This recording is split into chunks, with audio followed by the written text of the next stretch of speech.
मित्रों, इस वीडियो में हम ध्यान क्या है और ध्यान पाने के लिए हम क्या कर सकते हैं उसके बारे में चर्चा करेंगे। हालांकि इस किस्म की चर्चा बहुत वीडियो में मैंने की है, मगर इस बात को बार बार चर्चा करना आवश्यक होगा नए नए आयामों से, क्योंकि आपको कौन सा आयाम द्वारा की गई व्याख्या जंच जाए, ट्रिक कर जाए, अंदर घुस जाए।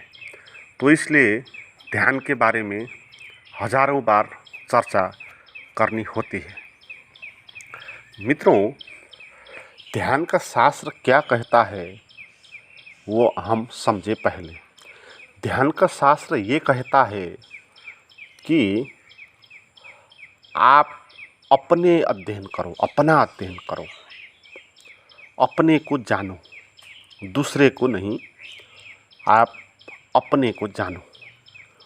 हम दूसरे को जानने के लिए उद्यत हैं। हम दिन भर दूसरों को ही जान रहे होते हैं ना। किसी की बात कर ली तो ये ऐसा है वैसा है बोल दिया तो क्या हो गया, हमने दूसरों को जानने का प्रयास किया। हम बिना बात किए, बिना विचार किए बैठ नहीं सकते हैं। हम किसी न किसी चीज़ को जानते ही रहते हैं। या मनोरंजन के लिए कोई विजुअल देखेंगे तो उसको जानते रहेंगे। कुछ न कुछ हम जानते ही रहेंगे। ऐसे ही देख रहे हैं बाहर तो बोलेंगे कि ये पेड़ है, ये इस नाम का पेड़ है, इसका फ़ायदा ये होता है। और मौसम की बात करेंगे। बहुत लोग होते हैं ना, मौसम की बात करते हैं, क्योंकि बात करने के लिए कोई माध्यम ही नहीं बचा। तो दो लोग जब मिल जाते हैं तो ऐसी बात निकल जाती है फिर मौसम की। और बताओ भाई क्या हालचाल है, यहाँ से बातचीत शुरू होती है। बात करने को दोनों के लिए कुछ है नहीं, क्या बात करनी, मगर बात नहीं किए बिना रह नहीं सकते। आदत हो गई, कुछ न कुछ बोलना ही है, या अंदर बोलो या बाहर बोलो। अकेले होंगे तो अंदर बोलेंगे, और फिर जब अंदर बोलने से परेशान हो जाएंगे फिर हमको दूसरा आदमी चाहिए जिसके साथ हम बाहर बोल सकें। तो इसलिए दूसरा आदमी हमारे लिए कोई वैल्यू नहीं है उसका, केवल हम उसको एक साधन बनाते हैं, बोलने का साधन, अपनी बात उसको कह देने का एक साधन। उसको हम श्रोता की तरह लेते हैं। दूसरे आदमी को हम इतना महत्व तो नहीं देते हैं, है ना। हम सबको पता है, जैसे कोई दोस्त मिल गया और खुश हो गए आप, क्योंकि आपको अपना मन के विचार सुनाने के लिए एक माध्यम मिल गया, इसलिए आप खुश होते हैं। इसलिए नहीं कि वो आपका दोस्त है, बहुत प्रेम है उसके पास, उसके साथ। तो इस तरह हम नहीं बोलते, उसको यूज नहीं करते। तो इसलिए जब कोई बात आएगी हमारा दोस्ती ख़त्म हो जाएगी। लोगों के बीच में जो दोस्ती है, संबंध है, वो यही संबंध है। हर एक दूसरे को अपना मन का जो विचार है उसको सुनाने के लिए उसका उपयोग कर रहा है। एक दूसरे को कर रहा है, दूसरा उसको कर रहा है। तो दोनों के बीच में दोनों ही आवश्यक हो गए फिर, मगर द्वंद्व हो जाता है फिर। क्यों? क्योंकि दोनों में से एक ही आदमी नहीं बोलेगा, दूसरा भी अपनी बात कहेगा। तो जो अपना बात ज़्यादा बोलने लगेगा, अपनी बात पर ज़्यादा महत्व देने लगेगा दूसरे की बातों से ज़्यादा, तो फिर दूसरा व्यक्ति उसका विरोध करना शुरू कर देगा। तो उस विरोध से फिर दोनों के बीच में द्वंद्व पैदा हो जाएगा। और ये हमारे समाज में जो द्वंद्व है वो यही द्वंद्व है। लोगों ने दूसरे को सुनने का साधन बना लिया और उसकी नहीं सुन रहे, वो भी सुनाना चाहता है, तो विरोध हो जाता है। तो मित्रों, हमारा जीवन दूसरों पर आधारित है। दूसरों क्या कहेंगे, दूसरे क्या कहेंगे, ये सोच के हम बोलते हैं। दूसरे क्या कहेंगे ये ध्यान में रखकर हम अपना वेशभूषा बना लेते हैं, कपड़े पहन लेते हैं। दूसरों पर निर्भर है वो क्या कहेंगे। तो हमारा जो व्यवस्था है वो दूसरों पर आधारित है। इसमें अपने को जानने का कहीं भी स्थान नहीं दिया। दूसरों से बोलो, दूसरों को विचार में रखकर काम करो और लगातार दूसरों को ही ध्यान में रखते रहो और अपने को ध्यान रखने के लिए समय आपको नहीं बचेगा। तो हम अपने पर विचार करने के लिए, अपने को जानने के लिए, दूसरों को जानने के लिए तो हम करते हैं, अपने को जानने के लिए कोई भी स्थान, कोई भी समय, कोई भी मौका उसको नहीं देते। तो ध्यान का शास्त्र यही कहता है कि आप कुछ क्षण अपने को ही जानने में लग जाओ। खूब जान लिया दूसरों को, जान जान के कुछ नहीं हुआ, जान ही नहीं पाए हम। हमारा जो जानना है बाहर की दुनिया के बारे में, वो जानना है नहीं। वो जानना केवल एक मान्यता है, एक व्याख्या है। किसी एक सिद्धांत पर आधारित होकर आप उसको जानेंगे तो सिद्धांत ही गलत है, जो आपने जाना वो भी गलत हो गया।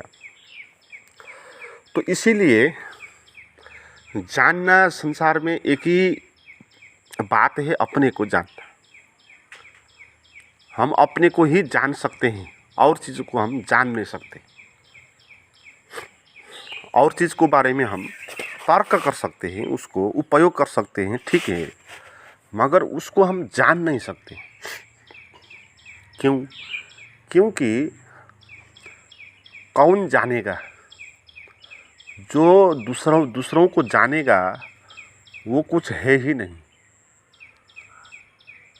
वो एक मान्यता से बना हुआ मैं है। तो वो मैं दूसरे को क्या जानेगा? वो दूसरे को अपने मैं की छाया डालेगा और उसी से उसकी व्याख्या करेगा। इसलिए उस मैं के लिए वो सहयोग करता है तो ठीक है, असहयोग करता है तो गलत है। वो इसी तरह दूसरों को व्याख्या करेगा, उसका ज्ञान इसी पर आधारित होगा। तो हमारा जानना खास जानना है नहीं। तो हम जान ही नहीं सकते ना, तो हम खुद को जान सकते हैं, एक ही बात। क्योंकि हम खुद को इसलिए जान सकते हैं कि हम दूसरे नहीं हैं ना, दूसरे हम नहीं है। तो इसको जानने के लिए हमको काल्पनिक मैं का निर्माण करना नहीं होगा। क्योंकि काल्पनिक मैं का निर्माण करके क्या हो जाता है कि चीज़ें जैसी है वैसी नहीं दिखती। वो मैं उसको व्याख्या करके उसको जानता है। तो मैं का निर्माण होने के कारण वो जान नहीं सकता था। तो अपने को जानने के लिए मैं का खड़ा होना आवश्यक नहीं है। या दो तो आदमी है नहीं, जिसको जानना है वो अलग, जो जानता है वो अलग। बाहर की दुनिया में तो दो है, जिसको जानते हैं वो और जो जानते हैं हम, वो और हम दो आवश्यक होता है जानने में। मगर जब अपने को जानने की बात होगी वहाँ पर दो तो नहीं होंगे, खुद ही खुद को जानना है तो दो हुए ही नहीं। तो बात इसमें ये हो गई कि जो जानना चाहता है उसको जानना होगा। जो बाहर की दुनिया के बारे में व्याख्या करता है उसको जानना होगा। और उसको कौन जानेगा? उसको मैं को मैं ही जान सकता हूँ, वो खुद ही खुद को जानेगा, है ना। तो अपने को जानना यही ध्यान है, इसी को ध्यान बोलते हैं। तो ध्यान आपको कैसे हम अपने को जान सकते हैं, इसके बारे में आपको बताएगा वो अनुभव जो ऋषि मुनियों ने, सिद्ध पुरुषों ने जिस प्रक्रिया से गुजर के उन्होंने अपने को जाना, तो उनका अनुभव है उसमें। तो वहाँ से हम सहारा ले सकते हैं, उसको हम एक परिवेश बना सकते हैं और हम ध्यान में जा सकते हैं। और ध्यान घटित कैसे होता है? अपने को जान के। जब हम अपने को जानेंगे तो वहाँ पर आपको एक ज्ञान हो जाएगा, है ना। एक घटना घट जाएगी ना, अपने को जानने के बाद एक घटना घट जाएगी। दूसरों के जानने की कोशिश में कुछ घटना नहीं घटेगी, भीतर कुछ अवेयरनेस पैदा नहीं होगा, क्योंकि आपको जो है उसी से उसको जानना है। मगर इसमें तो खुद को ही खुद से जानना है, तो खुद थोड़ा विकसित होगा ना, इसमें कुछ चेंज होगा, है ना। तो ये चेंज से आपको जो अनुभव होगा उसी को बोलते हैं ध्यान लगना, है। ध्यान लगना का क्या अर्थ है? आपने अपने को जान के आप एक अवेयरनेस की स्थिति में कनेक्ट हो गए। पहले क्या था? आप दूसरों को जानने के कारण दूसरों से ही कनेक्ट थे, आप अपने से कनेक्ट कभी नहीं थे। इसमें क्या हो गया कि दो ही नहीं बचे, इधर तू और मैं, दो नहीं बचे, खुद ने खुद को ही जान लिया, तो एक ही बात हुआ। और वो बात क्या हुआ? फिर एक बोध के रूप में प्रकट हुआ। इसलिए उसको बोलते हैं बोधो अहम, बोध स्वरूप है, वो चैतन्य स्वरूप है, बोलते हैं ना। तो इसीलिए बोलते हैं कि वो घटना ऐसी होती है, वो ज्ञान होती है ना, वो किसी को जानने के कारण कुछ न कुछ घटना आवश्यक होगी ना, घटने, उसका परिणाम होगा। तो अपने को जानने के कारण भी एक परिणाम घटेगा, उस परिणाम को बोलते हैं ध्यान, सच्चिदानंद। तो मित्रों, इसमें मैंने दूसरी बात कही थी, इस मैं को जानने के लिए हम क्या कर सकते हैं। तो ध्यान की प्रक्रिया जो है बहुत सारी बनी हुई है, तो वो यही बात बता सकती है कि आप क्या कर सकते हैं उसके लिए, है ना। मेरे पास भी जो 15 गाइडेड मेडिटेशन की वीडियो है प्राइवेट, उनमें यही बात बताई जाती है कि आप अपने को जानने में लग जाओ, और वो वातावरण बनाती है ना। उसमें क्या होता है कि आप रिलैक्स होकर बैठ जाओ या लेट जाओ, है ना। तो फिर अब दूसरों के बारे में छोड़ दो, दूसरों को जानना नहीं है। और दूसरों को छोड़ने का क्या अर्थ है? दूसरों को बारे में जो चिंतन करते हैं ना हम, जो विचार, उसको छोड़ना है। अब ये छोड़ने में बहुत दिक्कत होती है, क्योंकि हम आदत पकड़ गई एक, है। कोई भी हैबिट को तोड़ना थोड़ा मुश्किल होता है। जैसे सिगरेट की नशा हो गई, शराब की नशा हो गई, तो इस किस्म का हैबिट भी टूट नहीं सकता, बहुत मुश्किल होता है। तो ऐसे ही ये भी एक नशा है हमारे पास, वो दूसरों के बारे में चिंतन मनन करने का हैबिट है। तो वो न करके हम ऐसे नहीं बैठ सकेंगे। तो इसीलिए हम अपने को तभी जान सकते हैं जब हम दूसरों को छोड़ देंगे। मैंने बताया कि हम लगातार दूसरों को जानने की कोशिश में ही रहते हैं, अपने को नहीं जानते हैं। मगर जब हम अपने को जानने के लिए चलेंगे, तो हमको अब दूसरों को छोड़ देना होगा, क्योंकि उनको अब जानना नहीं है ना। अगर उन पर ध्यान देते रहेंगे तो हमारा अपना जागना नहीं होगा, हम उसी में उलझ जाएंगे। तो इसीलिए अपने को जानना है तो दूसरों को छोड़ दो। और दूसरे माने क्या? जो बाहर है, जिसकी बॉडी है, जिसका माइंड है, वो वाला दूसरा नहीं है। वो दूसरा का अर्थ है हमारे विचार, हमारे मन में जो विचार चलता है वो विचार किसी चीज़ों के बारे में चलता है ना, और जो भी चीज़ हो वो दूसरी हो जाएगी। आपके मन में चाहे किसी जानवर के बारे में चिंतन आया किसी क्षण, या किसी आदमी के बारे में चिंतन आया, या भगवान के बारे में चिंतन आया, बहुत सारी चीज़ को बारे में चिंतन आएगा। तो जिस चीज़ के बारे में भी वो चिंतन आएगा वो क्या होगा, वो दूसरा ही होगा। इससे गहरे हमको अनुभव आएगा पीड़ा, दुख, दर्द और शरीर का भाव है ना, ये भी हमको अनुभव में आएगा। तो इसमें ये भी दूसरे ही है, क्योंकि इसमें भी मैं नहीं हूँ, हमने मैं को जानना है। तो शरीर के बारे में हम जब चिंतन करेंगे, उसके बारे में विचार करेंगे, उसके भाव में रहेंगे, तो हम उसी में उलझते रहेंगे और मैं को हम नहीं जानेंगे।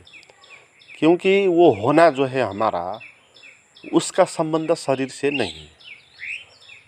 जैसे बाहर की चीज़ों में ढूंढ के हम नहीं जान सकते उसको, इसीलिए हम अपने बारे में, अपने शरीर के बारे में ढूंढ के उसके में हम नहीं पा सकेंगे। क्योंकि हमारा शरीर और दूसरे का शरीर वो एक ही बात है। ये दूसरा जितना दूसरा है, हमारा शरीर भी उतना ही दूसरा है हमसे। तो दूसरों के बारे में छोड़ना है। तो इसके लिए विचार जो है मन में चलने वाले, तो उसको शांत करना होगा। जब तक वो चलेंगे तो दूसरे चीज़ आगे आपको खड़े करते ही रहेंगे और उसको आपको जानना ही पड़ेगा, है। जब कुछ भी नहीं चलेगा तब दूसरा कोई बचेगा नहीं और आप उलझ नहीं पाएंगे, फिर आप स्वयं को जान पाएंगे। तो इसीलिए दूसरों से यानी कि विचारों से मुक्त होना ज़रूरी है अपने को जानने के लिए। उसी को बोलते हैं ध्यान। और दूसरों से या अपने विचारों से एक ही बात है, कैसे हम मुक्त हो सकते हैं। तो उसके लिए हमको ये जानना है कि मैं अपने को जानने चला हूँ।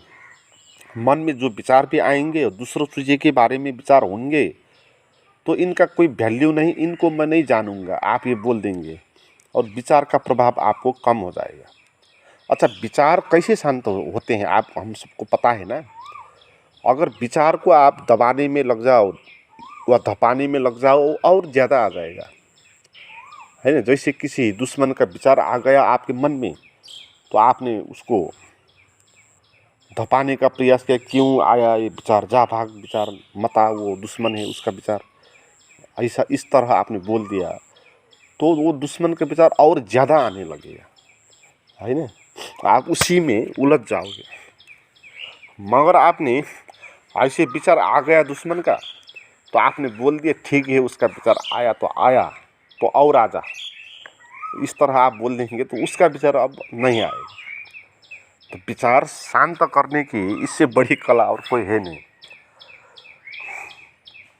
तो क्यों ऐसा होता है, क्योंकि जब हम विचार को दबाने में लगते हैं तो इसमें हम उसमें उलझ जाते हैं ना, और स्वयं में आने के लिए हमको समय नहीं बचता, क्योंकि हम उधर ही चले जाते हैं, लड़ने में ही चले जाते हैं, है ना।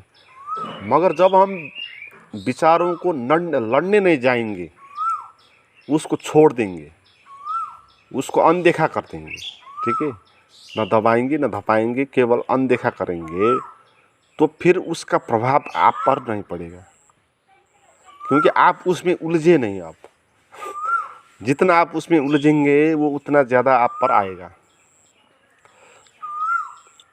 बाहर की दुनिया में ऐसे होता है ना, जैसे आप किसी आदमी से उनसे आपने महत्व किया, उससे बोलने लगे अपरिचित से भी, तो क्या हो जाएगा, वो भी बोलने लगेगा, है। वो फिर आपको उलझन में डाल सकता है। आपने प्रारंभ में उससे बोल दिया, जैसे कि आप कोई लड़की है तो कोई किसी पुरुष को आपने देख लिया उसके आँख में, है, बहुत देर तक देख लिया, तो आप अब उसमें उलझ गए। फिर वो आएगा, आपको बोलेगा, आपको कब्जा जमाने का प्रयास करेगा। तो इस तरह आपने उसको वैल्यू दे दिया ना, उससे बात कर दिया, उससे उसको देख लिया, तो वो भी आपको देखेगा फिर। मगर आपने उसको वास्ता नहीं किया, उस पर देखा भी नहीं, ऐसे आप व्यवहार कर दिया कि जैसे कि वो है ही नहीं। तो इस तरह आप उधर बैठ गए, तो फिर वो भी आपसे नहीं बोलेगा।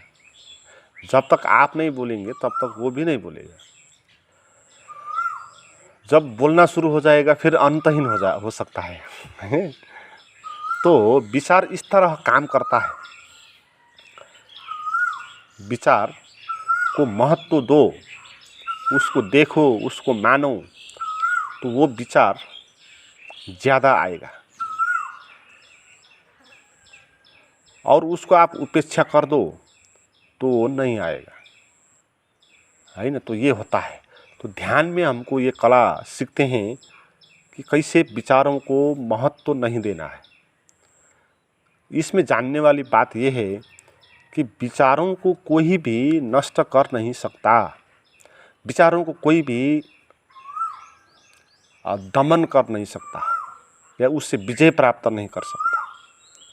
क्योंकि आप विजय प्राप्त करने जाओगे तो वो और ज़्यादा आ जाएगा, है ना। तो क्या होता है कि विचार से असंबंधित होना है। इसमें विचार को नष्ट करना नहीं है। विचार तो अपने जगह पर होंगे। जैसे आप उस आदमी के पास बैठे हैं, आप उस आदमी को वहाँ से गायब नहीं कर सकते ना, वो तो वहाँ पर रहेगा। मगर उससे वहाँ रहने से आपको कोई दिक्कत नहीं होगी अगर आप उसको नहीं देखेंगे तो। उससे बात नहीं करेंगे तो वो भी आपको बात नहीं करेगा। तो आप बिना बात करके उधर बैठ जाओ तो उसका होने और न होने का कोई भी मतलब नहीं होगा।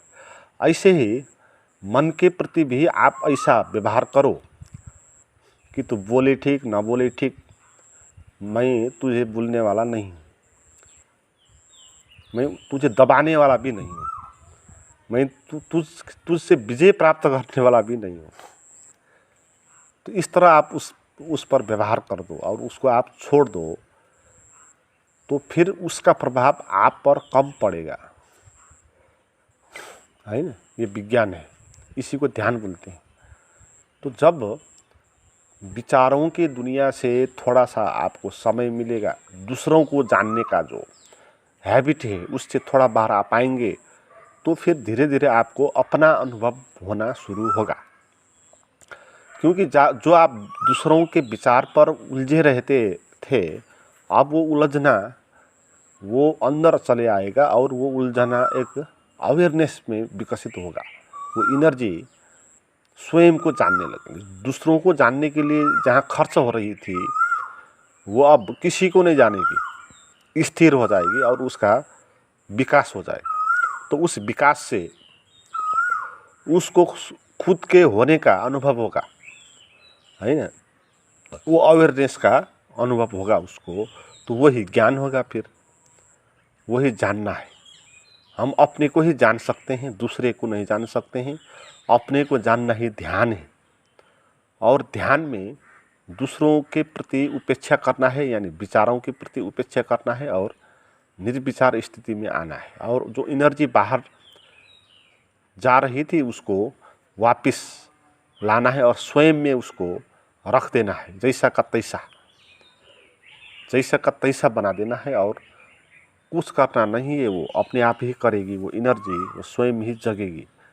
तो मित्रों, हम अपने को नहीं जानेंगे, हम अपने आत्मा को नहीं जानेंगे, हमारा मन नहीं जानेगा, आत्मा ही आत्मा को जानेगा, मन आत्मा को जान नहीं सकता। तो हम भी जब अपने को जानेंगे तब जो हमारा मैं था वो नहीं जानेगा इसको। ये मैं जो है वो खुद ही जानेगी इसको, और इसको हम मैं बोल नहीं सकते फिर, है ना। मैं बाहर व्यवहार भी बोल सकते हैं।